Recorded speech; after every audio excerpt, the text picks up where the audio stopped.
Hola chicos, buenas tardes. Buenas tardes, doctor.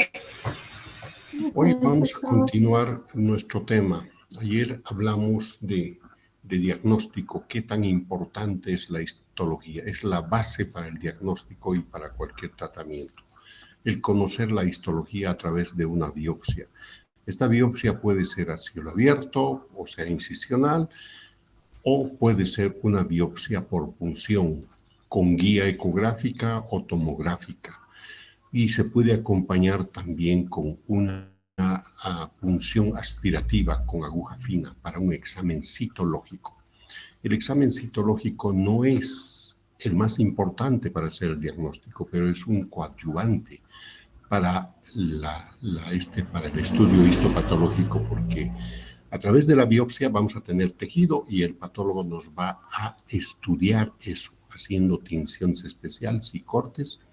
Y se va a ayudar también con el examen citológico. El examen citológico o el Papa Nicolau, que es lo mismo, solo muestra la forma celular, las características. Una célula que tiene un componente neoplásico es un tanto diferente en su tamaño, en su forma.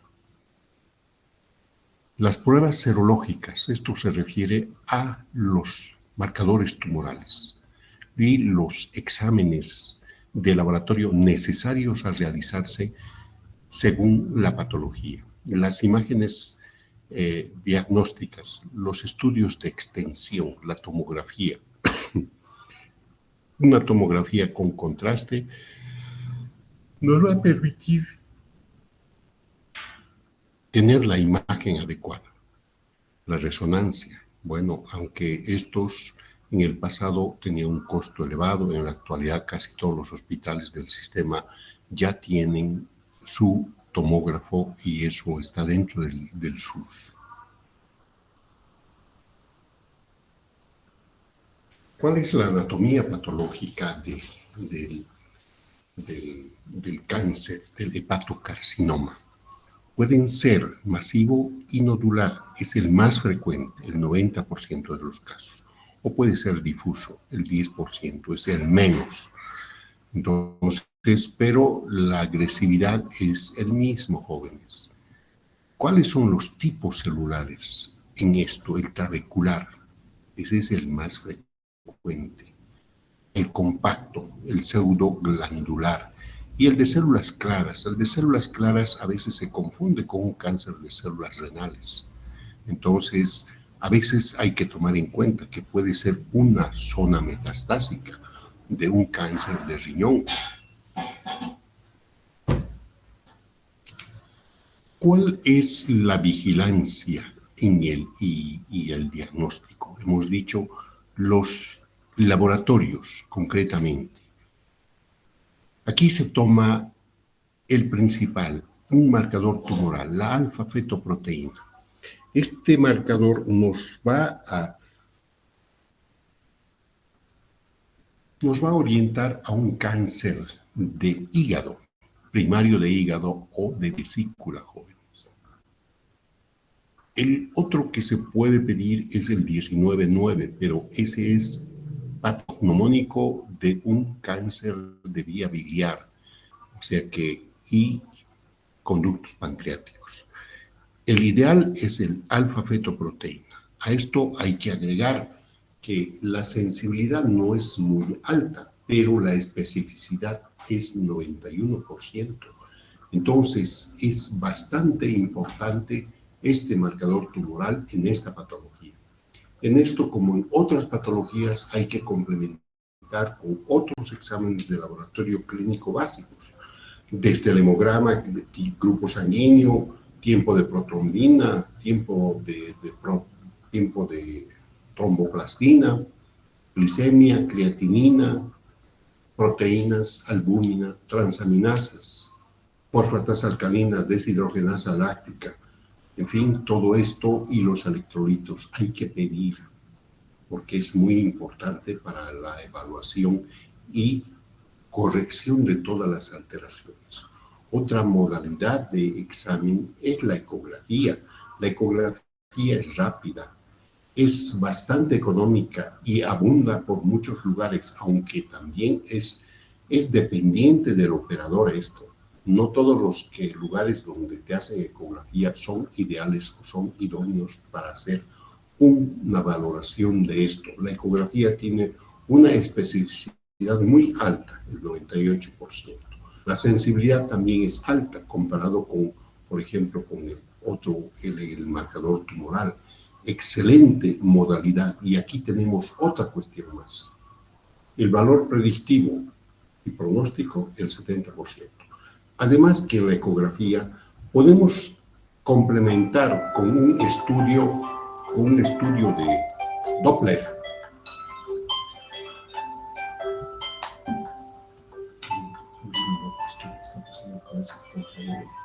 Cualquier mensaje que te diga, lo vuelvo a llamar más tardecito. La ecografía Doppler, jóvenes, permite valorar este tumor es muy vascularizado y el hígado de por sí está muy vascularizado. Tienen ramas de mediano calibre y pequeño calibre arteriales y venosos. Y con este tumor, pues, se produce neoformación vascular. Entonces, aquí el Doppler es excelente para complementar. Esto en el pasado no había y se hacía uso de otra modalidad, como ser la arteriografía, para ver la irrigación del tumor y delimitar el tumor. Entonces, el tumor, esta neoplasia, tiene una configuración especial para formar vasos arteriales y venosos. Entonces, aquí en la ecografía ya se complementa con la otra parte que es el Doppler. La tomografía y la resonancia, su coste era elevado en el pasado. El paciente tenía que costearse, por ejemplo, en el Hospital Viedma, aunque no era mucho, pero es nomás bastante fuerte porque a veces hay gente que no tiene la posibilidad de pagar. Pero con el SUS esto ya se ha ido borrando. Diagnóstico de certeza. El estudio histopatológico, aquí nos va a decir el tipo de tumor que es, el nombre y el apellido. Puede acompañarse por una punción con aguja fina para un examen citológico. Es ideal, pero no siempre, pero tampoco es el principal la punción con aguja fina. Es secundario. El principal es tomar una biopsia. Mejor si es por punción, no con aguja fina. Hay agujas especiales donde toman tejido y eso pues puede ser guiado con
Jóvenes, perdón por la interrupción.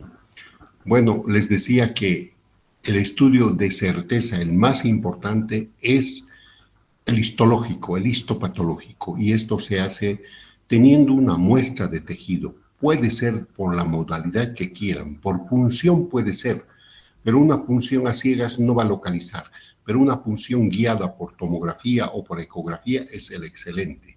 Permite tomar muestra de tejido para un estudio. Pero también hay que tomar en cuenta, a veces esto no es factible, no es posible llegar al mismo sitio porque el tumor es muy pequeño o porque sencillamente nos hemos desviado. En estos casos puede haber falsos negativos del estudio o del resultado histopatológico de la biopsia, y puede llegar hasta un 40%. Pero una punción negativa o un resultado histológico negativo para esto, cuando tenemos la clínica y tenemos los estudios de extensión que documentan esto, tampoco no hay que excluir definitivamente el hepatocarcinoma. Entonces, es el seguimiento y hacer una nuevo intento de toma de biopsia. Entonces, aquí no es el placer o lo que uno quiere, sino que se orienta y obedece a la imagen. Si la clínica no es patognomónica, pero las imágenes son de alta sospecha, entonces tenemos que documentar adecuadamente. Podemos tener un falso positivo porque no hemos llegado a tomar la biopsia del sitio adecuado.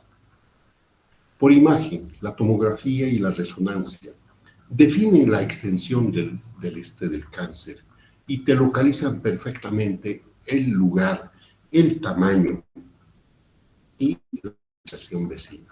La radiografía de tórax, el gamagrama óseo, pues son métodos que sí o sí debemos hacerlo para valorar la extensión de la enfermedad o las metástasis fuera del sitio primario que pueden invadir. No olvidemos de que este cáncer disemina por vía hematógena. El hígado es todo sangre arterial, sangre venosa. Entonces su retorno es por las venas suprahepáticas. Y también tenemos algunos linfáticos, pero principalmente es por vía hematógena y por infiltración por vecindad. La ecografía es rápido. Aquí podemos complementar con un Doppler arterial o venoso o los dos para valorar la irrigación. De por sí, un dato ecográfico de un cáncer o una lesión nodular con sospecha de neoplasia es la alta irrigación que tiene. Un tumor que no es muy vascularizado, es poco probable que sea un cáncer primario de ese sitio. Entonces, la vasculatura es muy importante. Aquí tenemos una ecografía, una imagen un tanto borrosito, pero mire, la ecografía detecta lesiones menores de 3 centímetros. Y aquí, pues, nos delimita perfectamente jóvenes. Una imagen que es nodular. Pero hay zonas heterogéneas. ¿Esto qué quiere decir? Que es más sólido. Y estas partes con sombrita son necrosis tumoral o un sangrado. Aquí no se puede determinar, pero cuando este tumor crece muy rápido, no tiene el alimento necesario para sostenerlo en su crecimiento a la velocidad que crece. Entonces también el tumor sufre y se necrosa y se manifiesta con esta sombrita así. La ecografía transoperatoria ayuda a determinar la lesión, a localizar adecuadamente, sobre todo como una guía en el tratamiento quirúrgico. No se olviden que este tumor, con esta sospecha o con este marcador o con este diagnóstico ya, el de la biopsia, este paciente se va a estar operando y si tiene la suerte de operarse, la oportunidad de operarse, hay que operarlo y hay que quitar con un margen adecuado. Y el margen adecuado no es rozando la lesión, hay que quitar parte de hígado sano para garantizar el procedimiento y el resultado. La tomografía es óptima, dicen unos, para el lóbulo izquierdo. En este caso, tenemos una lesión, jóvenes, que ocupa todo el lóbulo izquierdo y un poquito más del derecho. Esto ya es parte del derecho y esto es lesión. Pero el crecimiento es irregular, los bordes no son nítidos, es todo infiltración con zonas de mayor densidad, son heterogéneas, y zonas pequeñas con un poquito de sombra, y eso es igual a necrosis tumoral. Esto pues también te va a permitir sospechar la vasculatura, porque al hacer con medio de contraste, el contraste se va a concentrar en esa zona, y eso es un dato indirecto para pensar que es maligno. Aquí tenemos otra imagen en el lóbulo derecho. En el lóbulo derecho, como ven, es una imagen bien delimitada. Pareciera que ser inocente y estar bien localizada, pero es de tamaño considerable, tomando en cuenta el lóbulo. Pero este todavía, por ejemplo, este tuviera indicación de cirugía. Por aquí está el medio de la división, la línea de Cantley. Entonces, más o menos por ahí. Y esto sale con una hepatectomía derecha. Puede que la vesícula también se incluya. Vale madres, no importa eso. Sale con todo y todo en bloque.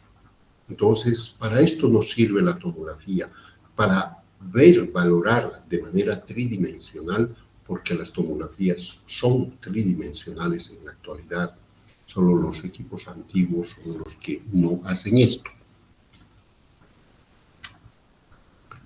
Este estudio, que en el pasado se hacía mucho, en la actualidad ya no, ya es muy excepcional. Jóvenes, aquí en la arteriografía estamos viendo, aquí está la rama y las divisiones. Aquí tienes una rama y estos son vasos. Esto permite localizar los vasos sanguíneos. Va a permitir determinar si la vena porta o la vena cava inferior están incluidos en el tumor o la infiltración está afectando sus paredes. Puede localizar lesiones pequeñas. ¿Por qué? Porque una lesión hipervascular por este medio es ideal, se va a observarse. Va a permitir valorar la extensión de la enfermedad. Aunque esto solo nos va a servir lo que es en el parénquima del hígado. Fuera del hígado ya no tiene acción ni tiene competencia para darnos. Ahí entra la tomografía.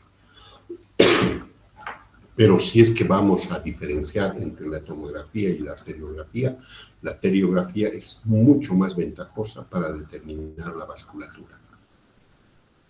Y lesiones menores de 2 centímetros nos van a localizar perfectamente.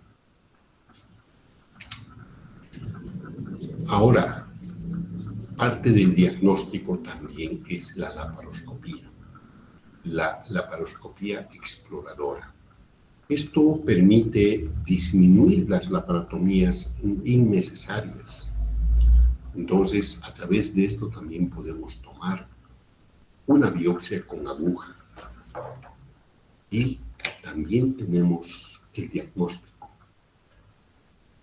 La diseminación de esta lesión del hígado es centrífugo. Entonces, va a ir del centro hacia allá. Puede tener diseminación venosa si es que infiltra las paredes venosas y rápidamente va a tener, jóvenes. La diseminación es hematógena, llámese venosa arterial, pero esta es la principal vía de diseminación de sus metástasis. Esta lesión es muy agresiva y por la vía venosa va a llegar a la piel de la extremidad del pie, por ejemplo. Entonces, por vía hematógena va a llegar a cualquier parte del cuerpo. La extensión es perisinusoidal y también hay una diseminación directa. O sea que el tumor va creciendo y se va diseminando. O sea, es una vía de diseminación por vecindad o por infiltración. Esto se ve dentro del hígado. Después de tener estos exámenes, debemos mencionar también aquí la tomografía con emisión de positrones. Es otro medio, es otra modalidad de diagnóstico. Nos va a determinar con los cambios de coloración el tamaño de la lesión primaria y su localización. Además, sus sitios de metástasis jóvenes, porque con la tomografía con emisión de positrones, el PET scan, se inyecta un material radiactivo y con ese aparatito que hacen el seguimiento los médicos nucleares, con eso se evidencia el sitio primario. Y en la tomografía la metástasis también va a salir del mismo color, va a cambiar de color y va a concentrar, ya sea en ganglios linfáticos o en tejido óseo o en tejido blando, pulmón o encéfalo, en cualquier parte. Pero en este caso la tomografía debe ser de cuerpo entero si queremos hacer una evaluación muy buena. Después de todo esto, ya teniendo el diagnóstico del hepatocarcinoma, lo que queda es la etapificación. Para la etapificación se utiliza el TNM. T, tumor. N, adenopatía. M, metástasis. El T2, el T1 no hay absolutamente nada que haga asustar. 2 centímetros. El T2 es de 2 centímetros o menos, pero aquí su característica es de que son lesiones que no son vascularizadas, jóvenes. No son vascularizadas. O puede haber más de 2 en el mismo lóbulo, pero no hay aumento de la vasculatura. El T3, igual, más de 2 centímetros, pero puede haber múltiples que se limitan a un solo lóbulo, pero ninguno más de 2 centímetros, con invasión vascular. O puede haber tumores múltiples, limitados a un lóbulo, más de 2 centímetros, pero sin invasión vascular. Es un poquito complejo, pero aquí, como ven, la irrigación, el aumento de la vasculatura es muy importante. Es muy importante para la etapa, para el tratamiento y para el pronóstico. Y T4, tumores múltiples, en más de un lóbulo. Puede afectar la rama principal, como ser la vena porta o a nivel del ilio. O puede invadir a órganos vecinos, adyacentes. Al invadir la cápsula, esto perfora rápidamente y crece por vecindad o por o un transporte por vía transelómica a todo el peritoneo. Entonces, ese es el 3. Entonces, el número 2 es muy importante. Y si se acompaña de vasculatura. Aquí, esto es lo que nos va a determinar el tamaño, el T. El N. Ganglios. N0 no hay. N1. Los regionales van a estar aumentados de tamaño. ¿Cuáles son los regionales? Los que están en el hilio del hígado. La M, metástasis a distancia. M0 no hay. M1 hay metástasis a distancia. 1 o 2 o más de 2 en cualquier parte. Entonces, eso es lo que toma la etapificación del TNM de esta lesión. ¿Cuál es el manejo del hepatocarcinoma? Si esa imagen que hemos visto en el lóbulo derecho, eso nos presentaría, pues lo primero que dijera, esto vamos a operar y vamos a quitar esto. Y tenemos la oportunidad de disfrutar una parrilladita de hígado así. Entonces, ese es se antoja para plantear cirugía, porque está localizado en un lóbulo, aunque no sea muy pequeño, pero valdría la pena ver los otros exámenes o una tomografía para ver una tomografía de cráneo, de tórax y de pelvis, o sea, de todo el tronco principal, para ver si en algún lado no tiene imágenes sospechosas de metástasis. Y el gammagrama también que nos ayuda. Con eso podemos lanzarnos a hacer un tratamiento con intención curativa, aunque en esto de curativa, pues nosotros no somos los que determinamos. Hay lesiones que no van a ser detectadas todavía por los estudios de extensión y son metastásicas. Y es cuestión de tiempo nada más que pase y se manifieste al adquirir un tamaño adecuado. Esa es la tristeza a veces que en estos no logramos ver y pasan desapercibidas. Y la evolución pues nos hace ver o nos presenta y es la cuestión triste. El trasplante hepático es tal vez lo indicado, pero por el tiempo, por la manera de lo cuán agresivo es esta lesión, no nos da tiempo en estos jóvenes. Aquí no hay que pensar trasplante hepático. Primero, para hacer trasplante hepático, se tiene que tener normativas vigentes, legales, aprobadas, y todo eso lo que hacen en el Congreso para poder aplicar y realizar estas cosas. Porque no es nomás uno que diga trasplante y vamos a hacerlo. No, la ley tiene que autorizarnos, pero eso va a tardar mucho tiempo. La otra condición que hemos dicho, esta lesión es muy agresiva y tenemos, si queremos hacer algo por alguna persona, hay que darse prisa. Y trasplante hepático, pues esto es una cosa del primer mundo, donde se tiene todo a disposición, donde se hace todo en un día y al otro día ya se tiene el diagnóstico, inclusive ya se tiene el donador. Entonces son cosas que todavía estamos lejos de alcanzar. Y como esta lesión es tan agresiva, pues, y el tiempo vuela en estos, porque el tiempo es el determinante. Las terapias paliativas. Aquí se puede hacer una quimioembolización, canalizar una arteria, en este caso la arteria hepática del lado afectado, y embolizar. O se puede hacer embolizar con alcohol. No es una embolización propiamente, pero es un mecanismo para causar necrosis del tumor. La radioembolización combinado la radioterapia y el anticuerpo sorafenib pueden ayudar muchísimo. Entre estas terapias paliativas también hay que mencionar algo que no se conoce y no se aplica mucho: la radiofrecuencia. La radiofrecuencia es un tratamiento que tal vez en el futuro va a tener mucha aceptación, porque la radiofrecuencia es simplemente inyectar agujas y producir una descarga en el mismo tumor.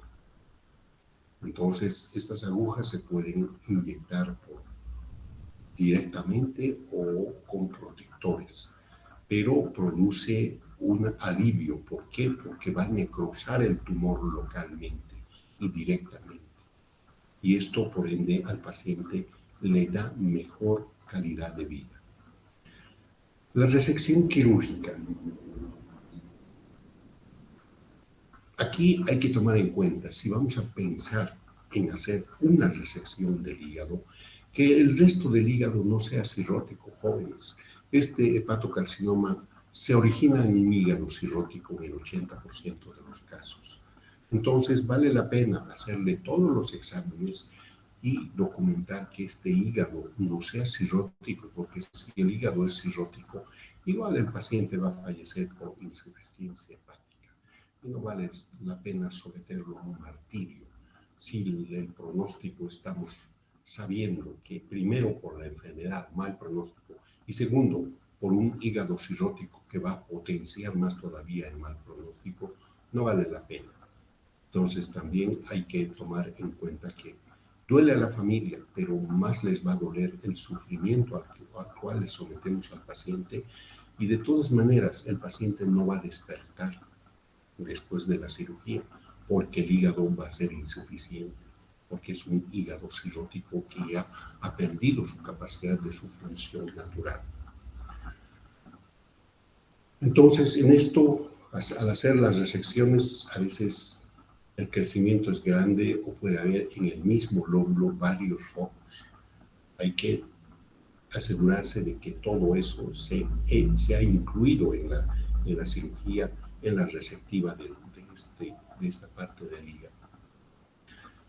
En esto, pues, la técnica abierta. Hay lugares en los cuales se está haciendo la laparoscópica, pero les vuelvo a decir, es también de mal pronóstico. Ahora, si tuviéramos los medios adecuados o la capacidad técnica de realizar esto, sí, la laparoscópica sería ideal, porque para eso, por ejemplo, necesitamos una engrapadora para cortar y clampear la arteria hepática del lado afectado, la vía biliar, la vena, y también hacer el corte del hígado, pues evitando el sangrado jóvenes. Que hay modalidades, sí hay. Decirles que no sería mentirles, pero no tenemos en nuestro medio esta posibilidad. La supervivencia se relaciona con una elevada tasa de recurrencia. La recurrencia mayor es local.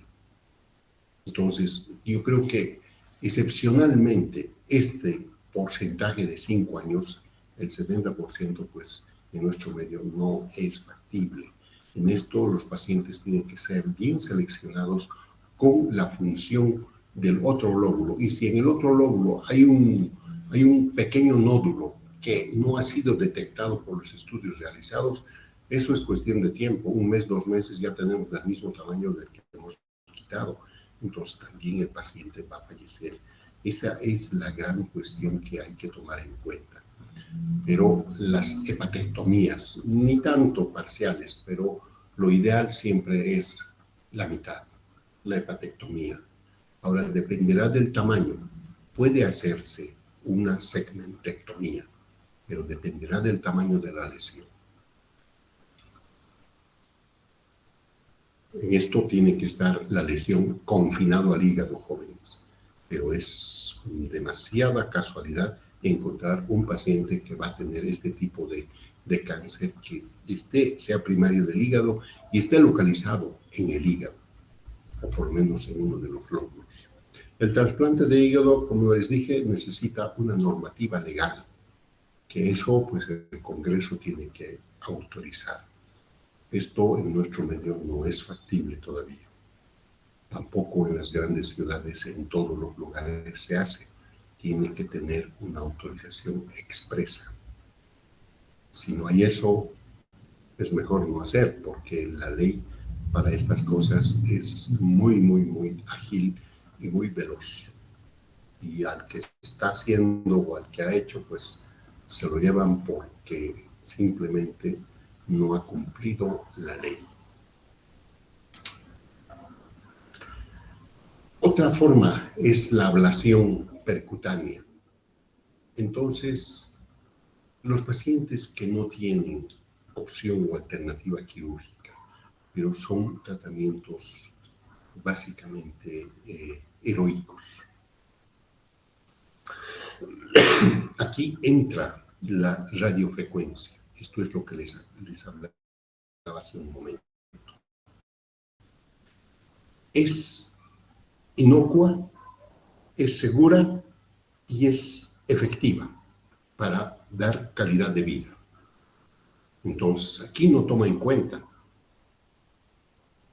tamaños pequeños, probablemente por la dificultad de localizar no es el adecuado, pero tamaños mayores de 2 hasta mucho más grandes son los ideales.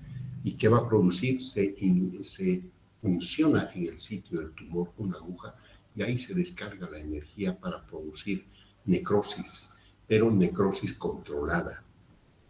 Esto es una cuestión que tal vez en el futuro vamos a ver con más tranquilidad y mejores resultados cuando llegue gente que esté capacitado para hacer esta alternativa.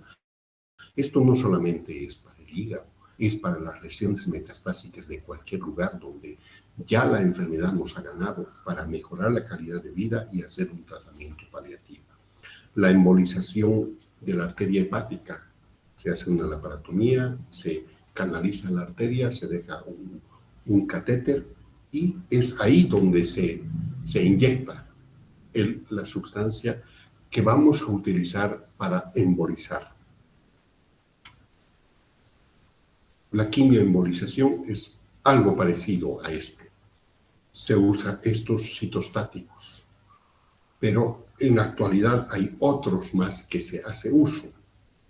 O se puede hacer este medio de contraste que es oleoso. Entonces, aquí esto te va a ayudar. Aquí lo importante que es obstruir el flujo arterial. Al obstruir el flujo arterial, ¿qué estamos haciendo? Estamos interrumpiendo el flujo, el alimento al tumor, y por ende el tumor se va a necrosar. Y con esto va a haber mejoría.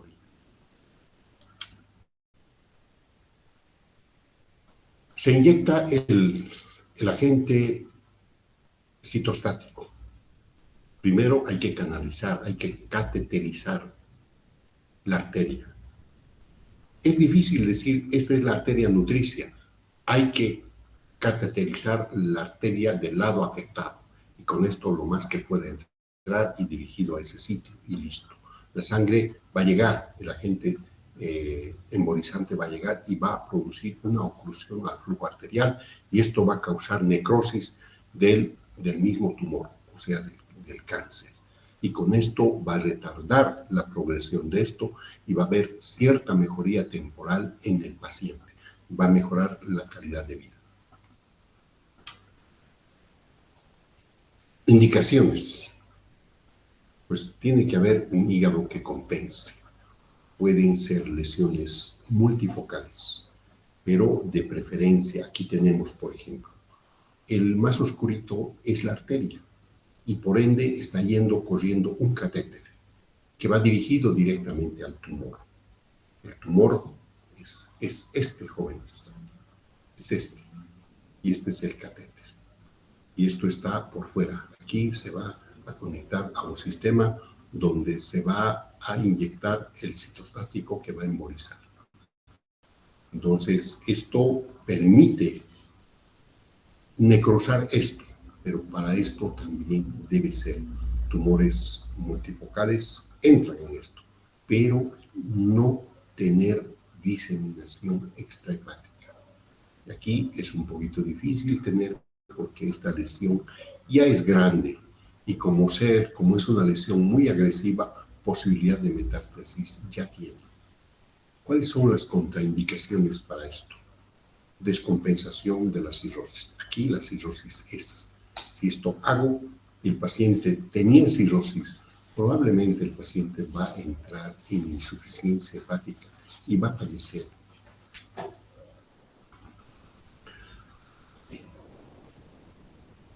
Otra de las contraindicaciones es la ausencia de trombosis al flujo hepático. Entonces, puede haber alteraciones vasculares que no se han tratado, porque si tenemos canalizado una arteria y aquí hay una fístula, eso se va a irse por otro camino, lo que vamos a inyectar y va a causar otros estragos en otro sitio y no en el tumor primario. Por esa razón, esto de las alteraciones o flujos arteriovenosos, pues es también una contraindicación. O las anastomosis bilioentéricas, o la presencia de estén por estenosis de la vía biliar o infiltración de la vía biliar. Y el nivel de creatinina es muy importante. Un paciente cirrótico va a tener alteraciones del vaso, va a tener alteraciones de la coagulación y con esto más, pues tenemos un pronóstico más acelerado de pésimo. el tratamiento sistémico. Bueno, lo que quieran ponerle. Lo mejor es siempre darle un esquema con multidrug. Puede ayudarle mejor. El resultado es mucho mejor que usar un esquema con monodrug. Y los anticuerpos monoclonales en esto ayudan mucho, jóvenes. Aunque sea paliativo, ayudan porque si usamos anticuerpos monoclonales, tenemos entre esos para alterar el flujo sanguíneo y el crecimiento. Y hay mejoría, pero es temporal, no es un resultado alentador. Bueno, con esto creo que hemos terminado el tema, jóvenes. Me gustaría escuchar si tienen alguna duda, alguna pregunta sobre lo que hemos hablado ayer y hoy, o algo que no haya quedado claro, jóvenes. Me gustaría que me hagan, y sin miedo. Yo estoy para aclararles, para quitarles las dudas. Y ustedes tienen la oportunidad de aprovechar. A mí no me molesta si es que un estudiante pregunta. Estoy para orientar, para guiar. Entonces, ustedes están en ese privilegio. Si alguien tiene alguna pregunta, alguna duda, con mucho gusto, hágalo.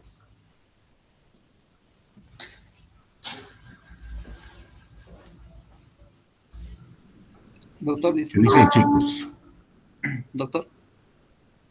Bueno, Doctor. Si es que no hay preguntas, yo les agradezco muchísimo su atención. Nos vemos mañana, por favor, a la misma hora, 6:15.